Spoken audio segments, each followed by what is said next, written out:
عليكم ورحمة الله وبركاته. ازيكم حبايب قلبي متابعين قناة مطبخ العيلة مع فرح؟ يا رب تكون اوقات كلها بركة وراحة بال وحسن الاحوال. كل سنة وانتم بألف خير وصحة وسلامة يا رب، ورمضان كريم ينعاد عليكم بالايام من البركات. النهارده بقى هنعمل مع بعض وصفة حلوة جدا. ايه هي الوصفة اللي معانا ديت؟ معانا بفتيك لحمة اهوت. انا جبنا اللحمة ومقطعاه ودقق عليه برضو علشان يكون قطعة اللحمة معايا تبقى رقيقة عشان تستوي معايا بكل سهولة اهو زي ما احنا شايفين كده. هنعمل تتبيلة حلوة جدا ليه، وتتبيلة سهلة جدا ومش هتاخد مننا اي وقت. تعالوا مع بعض. بس قبل ما نبدأ الفيديو بتاعنا عايزين نصلي على الرسول. اللهم صل وسلم وبارك عليك يا حبيبي يا رسول الله عليه افضل الصلاة والسلام. مش هنكتر في التتبيله ولا اي حاجه، تتبيلتها سهله وبسيطه جدا. انا معايا هنا ميه بصل اهوت تمام. معايا ايه البهارات بتاعتي؟ معايا فلفل اسود، معايا كمون، معايا توم باودر وبصل باودر وبهارات لحمه وملح ومعلقه صغيره كده من الكزبره وحاجه بسيطه جدا من الشطه تمام. معايا هنا برضو علبة زبادي،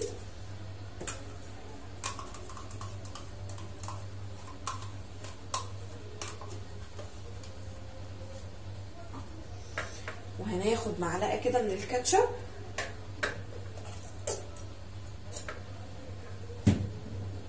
ومعلقة من الماسترد تمام.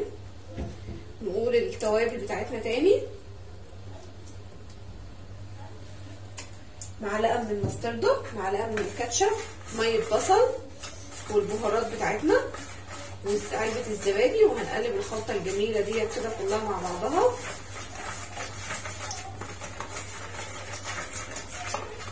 الخلطه دي يا جماعه للبفتيك تحفه بجد، لو جربتوها هتعجبكم جدا وهتعتمدوها على طول للبفتيك.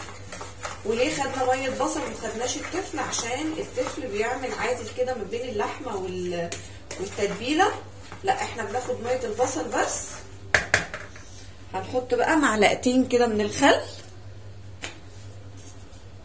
ليه الخل؟ عشان يسهل معانا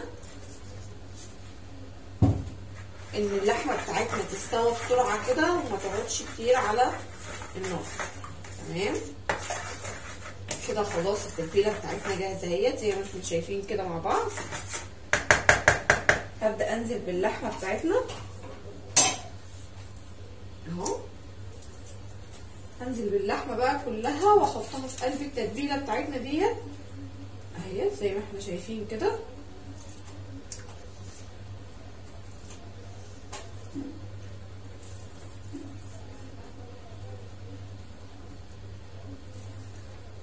وهسيبه بقى في التتبيله ديت. عايزه تسيبيه من بالليل، عايزه على الاقل يا جماعه يفضل في التتبيله ديت من ساعه لساعتين كده قبل ما تستخدميه عشان يشرب من التتبيله الجميله ديت.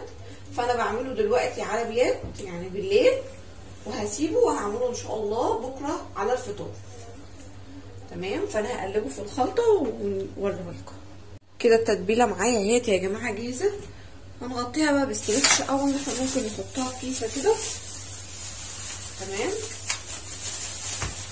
لان انا لقيت الاسترتش عندي خلصان فاكيد مش هنقف يعني. فهحطها في كيسه كده واحطها في التلاجة لحد الصبح ان شاء الله.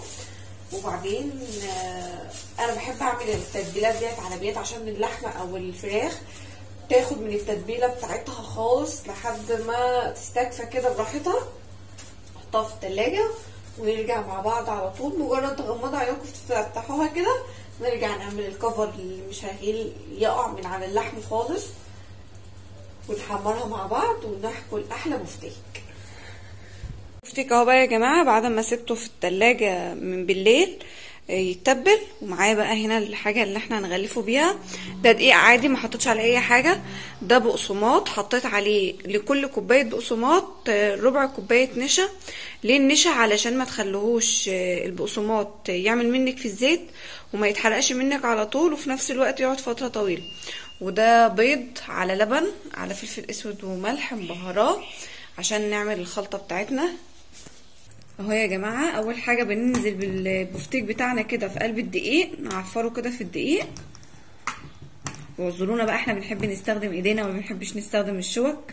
لا ما بحبش استخدم لا شوكه ولا حاجه، بشتغل بايدي زي ما انتم شايفيننا كده اهو. وبعدين نزلنا اهوت في البيض. الجماعه بقى اللي بتوع يعوا مش عارفه ايه ما يتفرجوش. وهننزل بقى في البقسماط ونضغط الضغطه دي كده حلوه علشان البقسماط يغلف الطبقه بتاعتنا كلها.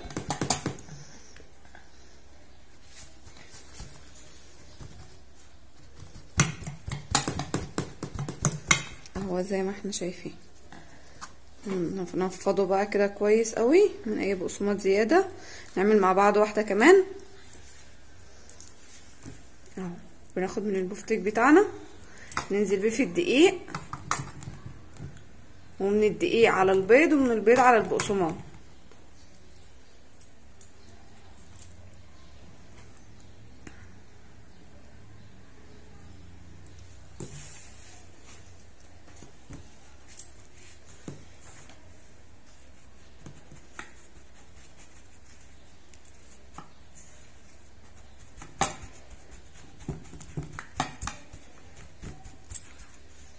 اهو خلص بقى الكميه واوريها لكم واحنا بنحمره مع بعض.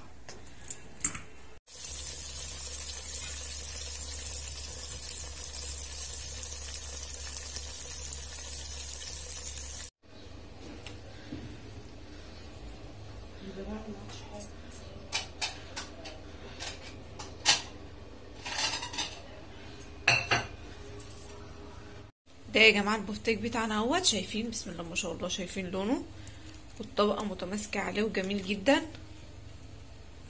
اهوت. يا رب يعجبكم، ولو عجبكم ما تنسوش الاشتراك في القناه وتفعيل الجرس عشان يوصل لكم كل جديد بنعمله. يا اجمل واحلى اخوات في الدنيا، والسلام عليكم ورحمه الله وبركاته.